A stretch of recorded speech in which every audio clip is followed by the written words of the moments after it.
Hello everyone. आज हम सभी पढ़ेंगे डॉवरी प्रोहिबिशन एक्ट 1961, जिसका एक्ट नंबर है 28 ऑफ 1961। कुल मिला के इसमें 10 सेक्शन हैं और हम पहला सेक्शन देखते हैं, short title extent and commencement, जिसका सब सेक्शन 1 कहता है this act may be called the dowry prohibition act 1961। मतलब इस एक्ट को डॉवरी प्रोहिबिशन एक्ट कहा जाएगा। इसका सब सेक्शन 2 हमें बताता है it extends to the whole of India except the state of Jammu and Kashmir. और इसका सब सेक्शन 3 हमें कहता है it shall come into force on such date as the central government may by notification in the official gazette appoints. मतलब ये उस दिन को इन्फोर्समेंट में आएगा जब सेंट्रल गवर्नमेंट ऑफिशियल गैजेट में नोटिफाई करेगी। ठीक है, अब हम देखते हैं इसका section 2, definition of dowry. Dowry की डिफिनीशन क्या है? तो in this act dowry means any property और वैल्यूएबल सिक्योरिटी गिवन और agreed to be given either directly और इनडायरेक्टली। मतलब डॉवरी एक प्रॉपर्टी या वैल्यूएबल सिक्योरिटी है जो कि दी जाती है या जिसे एग्री किया जाता है कि वो दी जाएगी डायरेक्टली या इनडायरेक्टली। ठीक है, क्लॉज ए कहता है by one party to marriage to the other party to the marriage. मतलब किसके बीच में दी जाएगी? विवाह की एक पार्टी एक पक्षकार के द्वारा विवाह के दूसरे पक्षकार को, या फिर by the parents of either party to marriage और by any other person to either party to marriage और टू एनी अदर पर्सन। मतलब क्या है? पेरेंट्स के द्वारा दी जाएगी विवाह के अगली पार्टी को या फिर किसी अन्य व्यक्ति, जो कि पेरेंट्स के अलावा कोई और व्यक्ति है वो किसी विवाह के अन्य पार्टी को देता है। तो 2 लोग चाहिए। क्लॉज ए कहता है एक पार्टी के द्वारा दूसरी पार्टी को, क्लॉज बी कहता है पेरेंट्स या किसी अन्य व्यक्ति के द्वारा विवाह के दूसरे पक्षकार को। ठीक है, और कब दी जाएगी? एट और बिफोर और at any time after the marriage. मतलब विवाह के पहले, विवाह के समय या फिर विवाह के बाद। In connection with the marriage, marriage के कनेक्शन में दी जाएगी ऑफ द सेट पार्टीज। दोनों पार्टियां हैं उनके विवाह के संबंध में वो डॉवरी दी जाएगी। बट डजंट इंक्लूड डॉवर और mehr in the case of a person to whom the Muslim personal law Shariat apply. लेकिन क्या इंक्लूड नहीं करेगा ये? डॉवर या मेहर, क्योंकि डॉवर और मेहर मुस्लिम पर्सनल लॉ के थ्रू गवर्न होता है, उसके अलग नियम होते हैं। ठीक है, अब एक्सप्लेनेशन हमें कहता है valuable security has the same meaning as in section 30 of the Indian penal code 45 of 1860। Valuable security का क्या मतलब होता है? जो कि सेक्शन 3 में हम 30 सेक्शन 30 में हमें आईपीसी में मिलता है। ठीक है, अब हम आते हैं सेक्शन 3 पे, पेनाल्टी फॉर गिविंग और टेकिंग डॉवरी। ठीक है, इसका सबसेक्शन 1 हमें कहता है if any person after the commencement of this act, यदि कोई व्यक्ति इस एक्ट के कमेंसमेंट के बाद गिव्स और टेक्स और अबेट्स द गिविंग और टेकिंग ऑफ डॉवरी, डॉवरी देता है, लेता है या फिर अबेट करता है डॉवरी देने या लेने को, then he shall be punishable with imprisonment for a term which shall not be less than 5 years and with fine which shall not be less than 15,000 रुपी। तो उसे पनिशमेंट मिलेगी, क्या पनिशमेंट मिलेगी? 5 साल की सज़ा, और जो फाइन उस पर इम्पोज किया जाएगा वो 15,000। ठीक है, और the amount of the value of such dowry which ever is more, या फिर जो कि रकम उसने डॉवरी में ली है वो ली जाएगी जो कि ज़्यादा हो। जैसे देखिए क्या होगा कि इम्प्रिजनमेंट उसे 5 साल की दी जाएगी और जो फाइन इम्पोज किया जाएगा उसके ऊपर वो या तो 15,000 या फिर जो रकम, जो वैल्यू उसने डॉवरी के तहत ली है, मान लीजिए 50,000 डॉवरी उसने ली है, तो विच एवर इज मोर, जो ज़्यादा है, 15,000 का फाइन ज़्यादा है या फिर 50,000, सपोज करिए कि उसने 50,000 लिया है डॉवरी पे तो 50,000 ज़्यादा है, तो 50,000 उससे रिकवर किया जाएगा एज अ फाइन। अगर उसने 10,000 डॉवरी ली होती तो 15,000 फाइन लिया जाता, क्योंकि 15,000 फाइन उस टाइम पे ज़्यादा होता, क्योंकि इसमें ऑप्शन लिखा हुआ है कि विच एवर इज मोर। ठीक है, अब हम आते हैं प्रोवाइडेड दैट पे। प्रोवाइडेड दैट द कोर्ट में for adequate and special reason to be recorded in the judgment court क्या करेगी, एडिक्वेट और स्पेशल रीजन रिकॉर्ड करेगी जजमेंट में, impose a sentence of imprisonment for a less than 5 years. तो ये court के description के ऊपर है कि कोर्ट आपको जो सेंटेंस ऑफ इम्प्रिजनमेंट है वो सफिशिएंट ग्राउंड्स रिकॉर्ड करने के बाद, रीजंस रिकॉर्ड करने के बाद 5 साल से कम भी दे सकती है, क्योंकि सज़ा है 5 साल 15,000 फाइन या फिर डॉवरी की अमाउंट का फाइन। ठीक है, लेकिन कोर्ट अगर चाहे तो 5 साल से कम की सज़ा भी इम्पोज कर सकती है अगर उसे सफिशिएंट ग्राउंड्स दिखते हैं तो। ये था सबसेक्शन 1। अब हम आते हैं सबसेक्शन 2 पे। Nothing in subsection 1 shall apply to और इन रिलेशन टू। सबसेक्शन 1 की बातें कहाँ अप्लाई नहीं होंगी, इसका क्लॉज ए कहता है presence which are given at the time of marriage to the bride without any demand having been made in that behalf। Presents जो कि शादी के समय पे दुल्हन को, ब्राइड को दिया गया है, वो उस पर ये सेक्शन, मतलब ये जो सबसेक्शन 1 की बातें हैं वो एप्लीकेबल नहीं होंगी।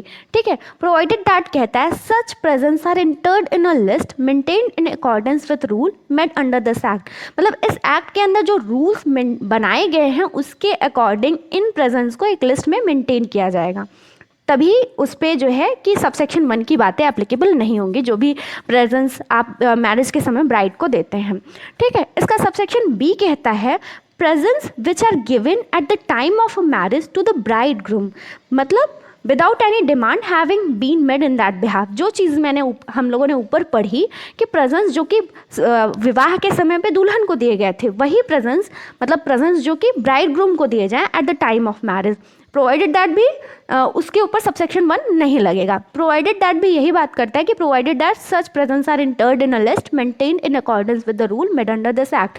इस एक्ट के द्वारा जो रूल्स बनाए गए हैं उन रूल के तहत उन सभी प्रेजेंस को एक लिस्ट में लिखना जरूरी है।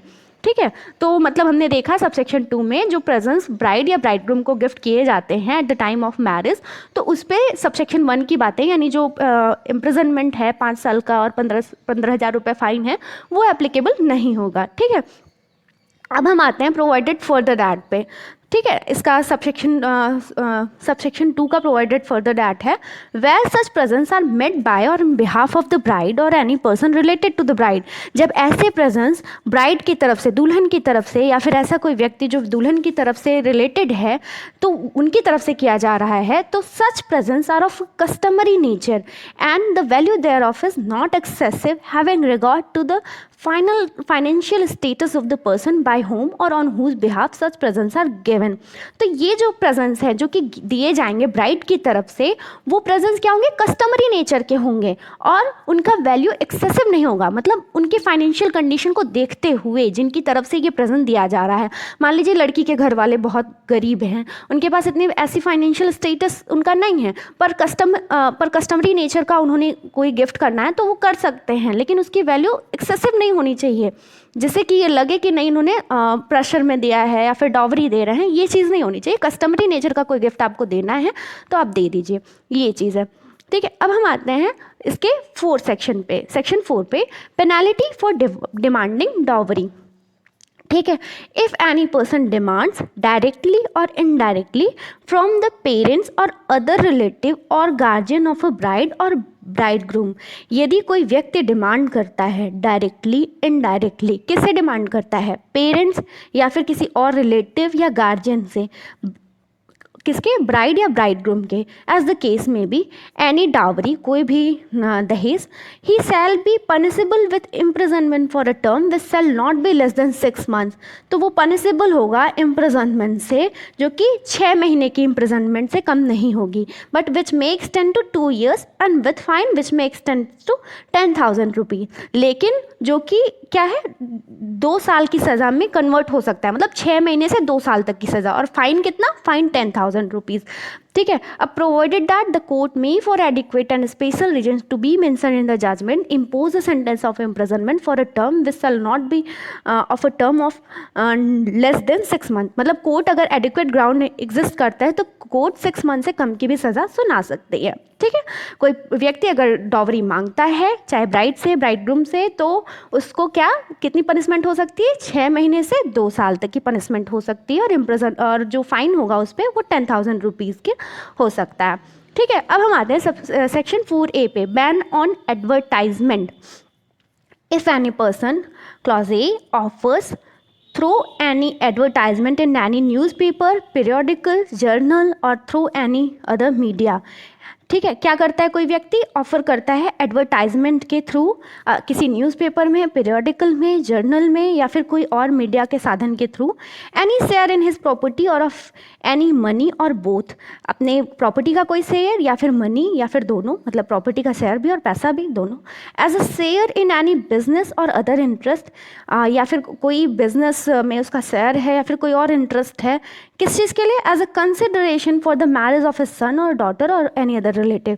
क्या, कंसिडरेशन फॉर द मैरिज, मतलब शादी के प्रतिफल के लिए, शादी की कंसिडरेशन के रूप में अपने बेटे बेटी या किसी और रिलेटिव के लिए क्या करता है, वो एडवर्टाइज करता है न्यूज़पेपर में, पीरियोडिकल में, जर्नल में, किसी भी चीज़ में, न्यूज़पेपर में, मतलब वो क्या करता है, एडवर्टाइज करता है कि उसने प्रॉपर्टी या फिर कोई मनी उसने क्या की है, कंसिडरेशन ऑफ मैरिज दी है या ली है अपने सन या डॉटर की मैरिज में। ठीक है, प्रिंट्स और पब्लिशेस और circulates any advertisement refer to in clause A, मतलब वो क्या करता है, प्रिंट करता है, पब्लिश करता है, सर्कुलेट करता है ऐसी किसी भी एडवर्टाइजमेंट को, तो he shall be punishable with imprisonment for a term which shall not be less than 6 months। वो पनिशेबल होगा विथ इम्प्रिजनमेंट जो कि 6 महीने से कम की नहीं होगी, बट विच में एक्सटेंड टू 5 years, लेकिन जो कि 5 साल तक भी जा सकती है, और विथ फाइन विच में एक्सटेंड टू 15,000 रुपी, मतलब 15,000 रुपये का फाइन भी उसके ऊपर इम्पोज किया जा सकता है। ठीक है, प्रोवाइडेड दैट द कोर्ट में for adequate and special reasons to be recorded in the judgment impose a sentence of imprisonment for a term of less than 6 months। Court क्या करेगी, एडिक्वेट और स्पेशल रीजन रिकॉर्ड करने के बाद judgement में उसे 6 महीने से कम की भी सज़ा सुना सकती है। ठीक है, अब हम आते हैं सेक्शन 5 पे, एग्रीमेंट फॉर गिविंग और taking dowry to be void, an agreement for the giving और taking dowry shall be void, मतलब कोई भी दहेज लेने या देने की जो भी एग्रीमेंट होगा वो वॉइड होगा। ठीक है, ये हम कॉन्ट्रैक्ट एक्ट में पढ़ते हैं, वॉइड एग्रीमेंट। ठीक है, अब फिर हम आते हैं सेक्शन 6 पे, dowry to be for the benefit of the wife of her heirs. ठीक है, डॉवरी क्या होगी, बेनिफिट के लिए होगी, किसके बेनिफिट के लिए, वाइफ या फिर उसके हेयर्स के बेनिफिट के लिए होगी। इसका सबसेक्शन 1 कहता है, where any dowry is received by any person other than the woman in connection with whose marriage it is given, that person shall transfer it to a woman. ठीक है, जब कोई डॉवरी रिसीव की जाती है किसी पर्सन के द्वारा, कौन, किस पर्सन के द्वारा, उस विमेन के अलावा, जैसे जिस विमेन के कनेक्शन में, जिस विमेन की शादी के लिए वो डॉवरी दी गई थी, वो डॉवरी उस विमेन को ना मिलके किसी और पर्सन के पास है, तो वो पर्सन उस डॉवरी को ट्रांसफ़र करेगा उस विमेन को। ठीक है, clause A, if the dowry was receive before marriage within 3 months after the date of marriage, यदि डॉवरी को कब रिसीव किया गया है, शादी के पहले ही डॉवरी उन्होंने दे दी उस व्यक्ति को, तो वो क्या करेगा, शादी होने के 3 महीने के अंदर वो उसे उस विमेन को ट्रांसफ़र करेगा जिसकी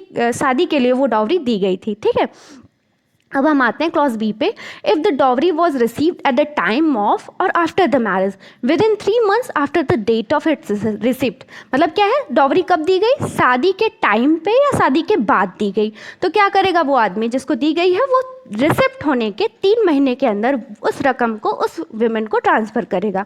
ठीक है, क्लॉज सी कहता है, if the dowry was receive when the women was a minor, कभी कभी होता है कि माइनर बच्चियों की भी शादी कर दी जाती है और डॉवरी दे दी जाती है, तो जो डॉवरी जो रिसीव किया गया है वो जब वो विमेन माइनर थी तब रिसीव किया गया है, within 3 months after she has attain the age of 18 years, तो जब वो 18 years का एज अटेन करती है उसके 3 महीने के अंदर उसकी डावरी को दे दिया जाएगा, उससे ट्रांसफ़र कर दिया जाएगा। ठीक है, and pending such transfer shall hold it in trust for the benefit of the women, और इस ट्रांसफ़र को पेंडिंग जब तक ये ट्रांसफ़र नहीं होता है तब तक के लिए उस अमाउंट को एज अ ट्रस्ट उस वुमेन के बेनिफिट के लिए एज अ ट्रस्ट रखा जाएगा। ठीक है, अब हम आते हैं सबसेक्शन 2 पे, if any person fails to transfer any property as required by subsection 1 within the time limit specified therefor और एज रिक्वायर्ड बाई सबसेक्शन 3।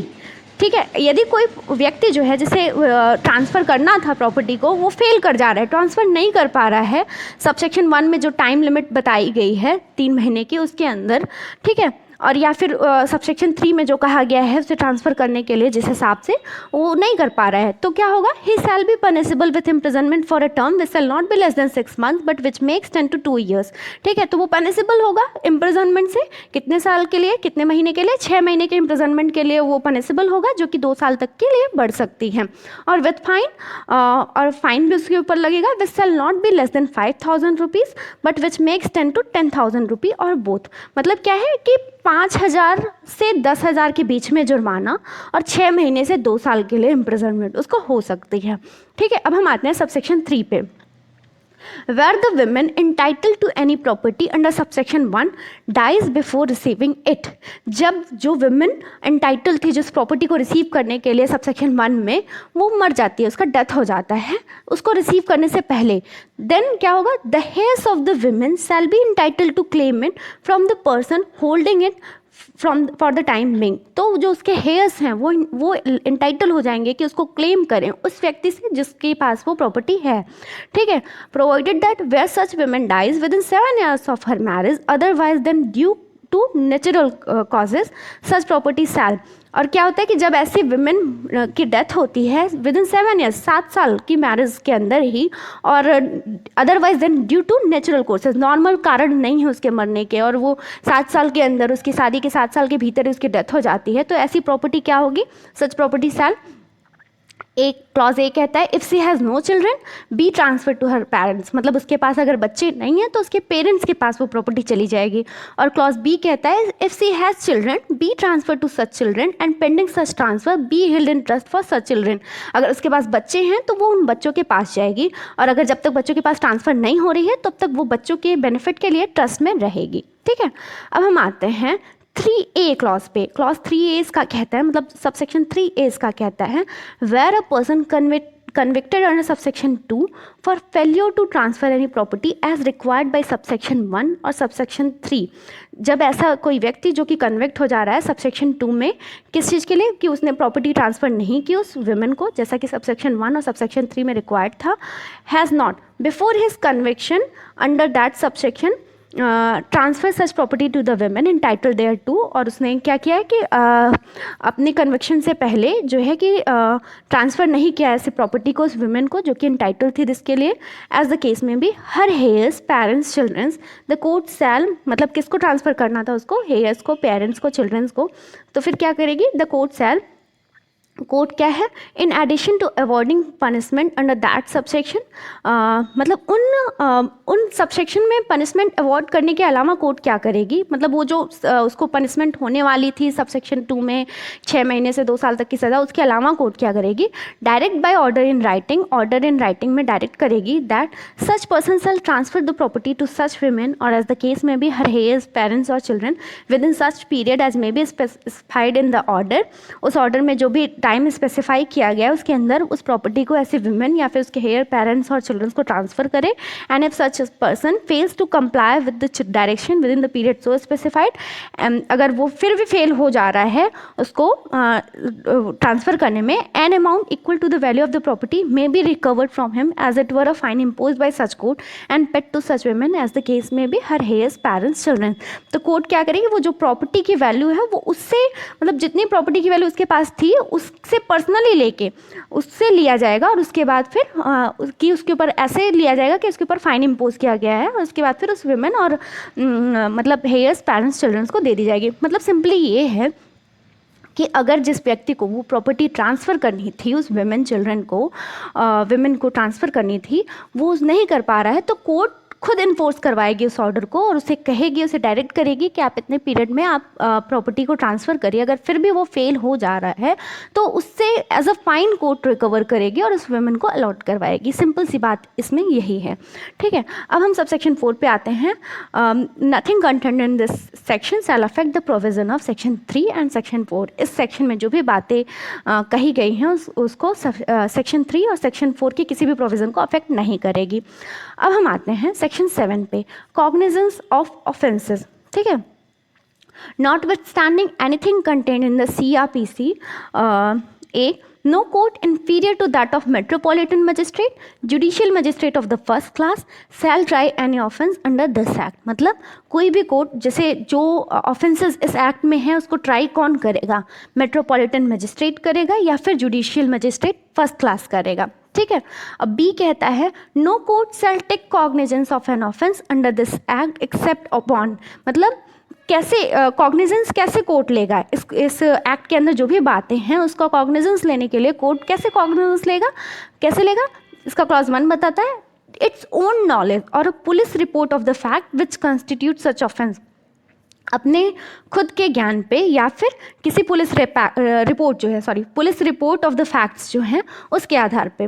ठीक है। और क्लॉज 2 बताता है हमें कि a complaint by the person agreed by the offence और a parent और other relative of such person और by any recognised welfare institution और ऑर्गेनाइजेशन, या फिर कोई कंप्लेन जो कि एग्रीड पर्सन के द्वारा की जाए या उसके पेरेंट्स के द्वारा या उसके अदर किसी रिलेटिव के द्वारा की जाए या फिर कोई रिकॉग्नाइज्ड वेलफेयर इंस्टीट्यूशन और ऑर्गेनाइजेशन हो।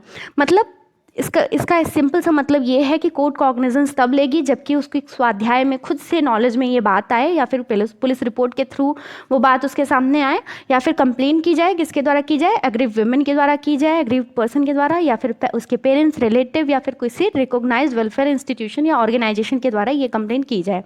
ठीक है। इसका क्लॉज सी हमें कहता है it shall be lawful for a metropolitan magistrate or a judicial magistrate of the first class to pass any sentence authorized by this act on any person convicted of an offence under this act। मतलब judicial magistrate of first class या फिर metropolitan magistrate, यही दोनों try करेंगे। इनके पास power है कि वो इस एक्ट के तहत जो भी सेंटेंस ऑथराइज है वो पास कर सकते हैं उस व्यक्ति के खिलाफ जो कि इस एक्ट के थ्रू कन्विक्ट हुआ है।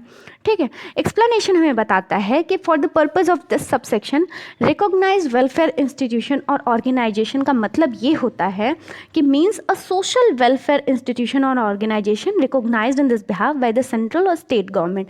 कोई भी सोशल वेलफेयर इंस्टीट्यूशन या फिर ऑर्गेनाइजेशन जो कि सेंट्रल या स्टेट गवर्नमेंट के द्वारा रिकॉग्नाइज किया गया हो उसी को हम रिकॉग्नाइज्ड वेलफेयर इंस्टीट्यूशन या फिर ऑर्गेनाइजेशन कहेंगे।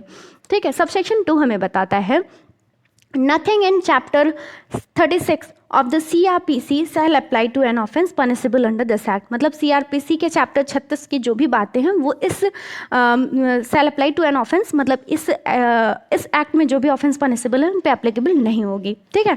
सबसेक्शन 3 हमें बताता है notwithstanding anything contained in any law for the time being in force, a statement made by the person aggrieved by the offence shall not subject such person to a prosecution under this act। ठीक है। अब हम आते हैं section 8 पे। Offences to be cognizable for certain purposes and to be bailable and non compoundable. ठीक है। The code of criminal procedure 1973 2 of 1974 shall apply to offences under this act as if they were cognizable offence। मतलब CRPC इस act के offences पे applicable होगी इस तरीके से जैसे कि इस एक्ट के ऑफेंसेस कॉग्निजेबल ऑफेंस है। मतलब कि इस एक्ट के जो भी ऑफेंसेस हैं उनका ट्रायल कैसे होगा, कॉग्निजेबल ऑफेंसेस के तहत होगा। ठीक है। A for the purpose of investigation of such offences, मतलब कॉग्निजेबल ऑफेंसेस की तरह इन्वेस्टिगेशन होगा। For the purpose of matters others than that, matters refer to in section 42 of that code, the arrest of person without a warrant और without an order of a magistrate. मतलब पहले क्या था कि CRPC applicable होगी कि ऐसे कि ये सारे ऑफेंसेस कॉग्निजेबल हैं और किस उद्देश्य के लिए, किस पर्पज़ के लिए, इन्वेस्टिगेशन के लिए। और जो बी हमें बताता है कि उस पर्पज़ के लिए जो कि मैटर्स अदर देन दैट, जो कि अलग हैं। कौन से मैटर्स से अलग हैं जिस पे एप्लीकेबल नहीं होता है, matters refer to in section 42 section 42 जो है CRPC का वो एप्लीकेबल नहीं होगा। और the arrest of a person without a warrant और without an order of a magistrate, मतलब किसी पर्सन को विदाउट वारंट या फिर विदाउट ऑर्डर ऑफ मजिस्ट्रेट के अरेस्ट नहीं करने के लिए एप्लीकेबल होगा। ठीक है। अब हम आते हैं every offence under this act shall B non bailable non compoundable. ये बहुत इंपॉर्टेंट है, प्रिलिमिनरी में ऐसे पूछा जाता है कि क्या इस एक्ट के सारे ऑफेंसेस कैसे हैं। तो हमने पहले ही देख लिया कि कॉग्निजेबल हैं और क्लॉज 2 में हमने देख लिया कि ये नॉन बेलेबल हैं और नॉन कंपाउंडेबल हैं। ये अक्सर पूछा जाता है और बच्चे कन्फ्यूज हो जाते हैं। ठीक है। अब हम आते हैं सेक्शन 8A पे, जो कि हमें बताता है burden of proof in certain cases, जो कि हम एविडेंस एक्ट में पढ़ते हैं कि तो हम इसे देखते हैं। Where any person is prosecuted for taking और abetting the taking of any dowry under section 3 और the demanding of dowry under section 4, the burden of proving that he had not committed an offence under those section shall be on of him. मतलब क्या है कि जो भी व्यक्ति कोई भी व्यक्ति अगर प्रोसिक्यूट किया गया है कि डॉवरी देना या लेना, या फिर वो अबेट कर रहा है, डिमांड कर रहा है डॉवरी को, मतलब डॉवरी दे या ले रहा है सेक्शन 3 और डॉवरी का डिमांड कर रहा है सेक्शन 4 में, अगर उसको प्रोसिक्यूट किया जा रहा है तो ये बर्डन किसके ऊपर होगा कि प्रूफ करो कि उसने ये ऑफेंस नहीं किया है। तो ये बर्डन उसी के ऊपर होगा कि उसे प्रूफ करना होगा कि नहीं, मैंने डॉवरी नहीं लिया, ना दिया, ना डिमांड किया। तो ये बर्डन ऑफ प्रूफ उस पर्टिकुलर पर्सन के ऊपर होगा। ठीक है, अब हम आते हैं 8B, डॉवरी प्रोहिबिशन ऑफिसर। ये बहुत इंपॉर्टेंट है, इसको देखते हैं। द स्टेट, इसका क्लॉज 1 मतलब सबसेक्शन 1 कहता है, the state government may appoint as many dowry prohibition officer as it thinks fit and specify the area in respect of which they shall exercise their jurisdiction and powers under this act. मतलब क्या, state government क्या करेगा, appoint करेगा as dowry prohibition officers को, और उन्हें उनका area specify करेगा कि हाँ, आप इस एरिया में आपका ज्यूरिसडिक्शन या पावर रहेगा। ठीक है, तो डॉवरी प्रोहिबिशन ऑफिसर्स को अपॉइंट कौन कर रहा है, स्टेट गवर्नमेंट अपॉइंट कर रही है। इसका सबसेक्शन 2 हमें बताता है, every dowry prohibition officer shall exercise and perform the following powers and functions. मतलब डॉवरी प्रोहिबिशन ऑफिसर एक्सरसाइज करेगा और उसके पास क्या क्या पावर्स और फंक्शंस होंगी वो नीचे दिए गए हैं। ए क्या है, to see that provision of this act are complied with. मतलब उसे देखना होगा कि इस एक्ट की प्रोविजन जो है उसका कंप्लाइस, उसको कैसे कंप्लाई किया जा रहा है, कंप्लाइसन अच्छे से हो रहा है कि नहीं हो रहा है। ठीक है, और B, to prevent as far as possible the taking और abetting the taking of or demanding of dowry. मतलब उसे प्रिवेंट करना होगा जहाँ तक वो कर सके, डॉवरी देना, लेना या फिर डॉवरी की डिमांड करने को वो जहाँ तक रोक सके वो उससे रोकेगा। ठीक है, सी क्या है, to collect such evidence as may be necessary for the prosecution of person committing offence under this act. मतलब कलेक्ट करेगा एविडेंस को जो कि नेसेसरी होंगी प्रोसिक्यूशन के लिए, जो पर्सन डॉवरी डिमांड कर रहे हैं उनके प्रोसिक्यूशन के लिए जो एविडेंस का ज़रूरत होगा वो कलेक्ट करेगा। डी कहता है, to perform such additional function as may be assigned to him by the state government और as may be specified in the rule made under this act. मतलब ऐसे एक्ट को परफॉर्म करना, एडिशनल फंक्शन जो भी state government और या के द्वारा उसे कहा जाएगा या फिर जो इस एक्ट में लिखा होगा उसे करना पड़ेगा। मतलब कुछ एडिशनल फंक्शंस को भी करना पड़ेगा। मतलब पहला क्या है कि उसे देखना होगा कि इस एक्ट का प्रोविज़न को कंप्लाई किया जा रहा है कि नहीं, उसे जहाँ तक वो रोक सके वहाँ तक उसे डॉवरी देने लेने को रोकना होगा। उसका काम होगा एविडेंस को कलेक्ट करे और उसे ऐसे एडिशनल फंक्शंस भी दिए जा सकते हैं स्टेट गवर्नमेंट के थ्रू। ठीक है, और फिर इसका सबसेक्शन 3 हमें बताता है, the state government may by notification in the official gazette. State government क्या करेगी, ऑफिशियल गैजेट में नोटिफिकेशन के through confer such power of a police officer as may be specified in the notification on the dowry prohibition officer who shall exercise such power subject to such limitation and condition as may be specified by rules made under this act. मतलब क्या करेगी, state government dowry prohibition officers को police officers की powers को दिया जा सकता है और वो उसको एक्सरसाइज करेंगे ऐसे लिमिटेशन और कंडीशन के थ्रू जो कि स्पेसिफाई किया गया हो, जो गवर्नमेंट ने रूल बनाया है उसके तहत। मतलब ज़रूरत पड़ने पे पुलिस ऑफिसर्स की पावर को उसे दिया जा सकता है। ठीक है, सबसेक्शन 4 कहता है, द स्टेट गवर्नमेंट में for the purpose of advising and assisting dowry prohibition officer in the efficient performance of their function under this act. मतलब स्टेट गवर्नमेंट एडवाइस करे डॉवरी प्रोहिबिशन ऑफिसर को एडवाइस और assist करने के लिए, ताकि वो अच्छे से अपना काम कर सकें, अपॉइंट एन एडवाइजरी बोर्ड, एक एडवाइजरी बोर्ड को अपॉइंट करेगी जो कि consist of not more than 5 social welfare workers, जो जिसमें कि 5 सोशल वेलफेयर वर्कर होंगे, out of home at least 2 shall be women, जिसमें से कि 2 वुमेन होनी चाहिए, from the area in respect of which such dowry prohibition officer exercise jurisdiction under subsection 1। उसी एरिया के जहाँ पे डॉवरी प्रोहिबिशन ऑफिसर अपने ज्यूरिसडिक्शन को एक्सरसाइज कर रहा है। तो इस तरीके से 8B जो था डॉवरी प्रोहिबिशन ऑफिसर था। अब हम आते हैं सेक्शन 9 पे, पावर टू मेक रूल। तो इसमें इसका सबसेक्शन 1 कहता है, the central government may by notification in the official gadget make rule for carrying out the purpose of this act. Central government official gazette में नोटिफिकेशन के through rules बनाएगी इस act के पर्पज को कैरी आउट करने के लिए। ठीक है, सबसेक्शन 2 कहता है, in particular and without prejudice to the generality of the foregoing power such rules may provide for. मतलब रूल्स तो बनाएगी सेंट्रल गवर्नमेंट, बट वो रूल्स क्या कौन से रूल होंगे, किस चीज़ के लिए सेंट्रल गवर्नमेंट रूल बनाएगी। तो एक कहता है the form and manner in which and the person by whom any list of presents refer to in subsection 2 of section 3 shall be maintain and all other matters connected therewith. मतलब क्या है कि हमने देखा था subsection 2 of section 3 में कि presence जो भी दिए जाते हैं ब्राइड को या फिर ब्राइड ग्रूम को eight the time of marriage, वो उसको एक्सेप्शन रहता है, उसको काउंट नहीं किया जाता एक तरीके से। तो उस प्रेजेंस को हम देखते हैं कि एक लिस्ट में इंक्लूड किया जाता है, मेंटेन किया जाता है उसकी एक लिस्ट। तो वो लिस्ट कैसे बनेगी, ये लिस्ट बनाने का काम, ये जो चीज़ है, ये रूल बनाने का काम ये सेंट्रल गवर्नमेंट करेगी। ठीक है। बी हमें बताता है the better coordination of policy and action with respect to administration of this act. मतलब इस एक्ट के को कैसे एडमिनिस्ट्रेशन अच्छे से किया जाएगा और कैसे कोऑर्डिनेशन ऑफ होगा डिफरेंट चीज़ों में, तो वो चीज़ बनाएगी सेंट्रल गवर्नमेंट। ठीक है। अब हम आते हैं सबसेक्शन 3 पे। ठीक है। सबसेक्शन 3 हमें बताता है every rule made under this act shall be laid as soon as may be after it is made before each of parliament while it is in session for a total period of 30 days which may be comprised in one session or in 2 or more successive section। ठीक है। जब ये rule बन जाएंगे तो ये दोनों house of parliament में रखे जाएंगे और वो टोटल पीरियड ऑफ 30 डेज़ के लिए रखे जाएंगे, चाहे वो एक सेशन में हो या फिर 2 या 3 सेशन में हो, सक्सेसिव सेक्शन में। ठीक है। And if before the expiry of the session, immediately following the session or the successive session aforesaid, both house agree in making any modification in the rule or both house agree that the rule shall not be made। तो जब इन expiry होने से पहले दोनों house जो भी agree हो जाएं या कि मॉडिफिकेशन करना है या फिर नहीं करना है, दोनों में जो भी रजामंदी हो, the rule shall thereafter have effect only in such modified form or be of no effect। तो अगर जो भी एग्री होते हैं दोनों हाउस ऑफ पार्लियामेंट के, तो उस हिसाब से उस रूल को उस मॉडिफाइड फॉर्म में होगा वैलिड या फिर वैलिड ही नहीं होगा, एज द केस में भी, जैसा भी उनके बीच डिसाइड होता हो। सो however that any such modification or annulment shall be without prejudice to the validity of anything previously done under that rule। ठीक है। और उसके पहले जो भी उस रूल के तहत काम किया गया उसका उस पर कोई भी प्रभाव नहीं पड़ेगा। अब हम आते हैं सेक्शन 10 पे, power of the state government to make rules. हमने देखा सेक्शन 9 में सेंट्रल गवर्नमेंट रूल बना रही है, सेक्शन 10 में हमने देखा है कि स्टेट गवर्नमेंट रूल बना रही है। तो state government may by notification in the official gadget make rule for carry out the purpose of this act. मतलब स्टेट गवर्नमेंट भी नोटिफाई करेगी ऑफिशियल गैजेट में और इस एक्ट के पर्पज को फुलफिल करने के लिए रूल्स बनाएगी।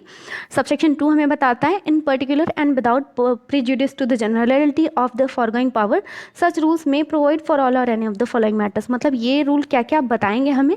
क्लॉज 1 कहता है the additional functions to be perform by the dowry prohibition officer under subsection 2 of section 8B। मतलब जो भी एडिशनल फंक्शन जो भी हमने देखा था डॉवरी प्रोहिबिशन ऑफिसर के, जब हम फंक्शंस को देख रहे थे तो उसमें था कि एडिशनल फंक्शन भी वो परफॉर्म कर सकती है। तो वो क्या एडिशनल फंक्शन परफॉर्म करेगी, ये चीज़ जो है ये स्टेट गवर्नमेंट बनाएगी। ठीक है। इसका क्लॉज B हमें क्या बताता है limitation and condition subject to which a dowry prohibition officer may exercise the function under subsection 3 of section 8B। वो limitation और condition क्या है जिसके तहत dowry prohibition officer अपने functions को exercise करेगा।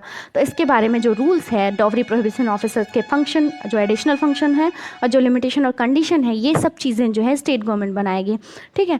subsection 3 हमें बताता है every rule made by the state government under this section shall be let as soon as may be after it is met before the state legislature। जैसे ये rule बन जाते हैं तो इसे स्टेट लेजिस्लेचर के पास रखा जाएगा। जैसे कि हमने देखा कि सेक्शन 9 में जब सेंट्रल गवर्नमेंट रूल बना रही थी तो उसे बोथ हाउस ऑफ पार्लियामेंट के पास रखा जाता था, उसी तरीके से जब स्टेट गवर्नमेंट रूल बनाएगी तो स्टेट लेजिस्लेचर के सामने उसे रखा जाएगा।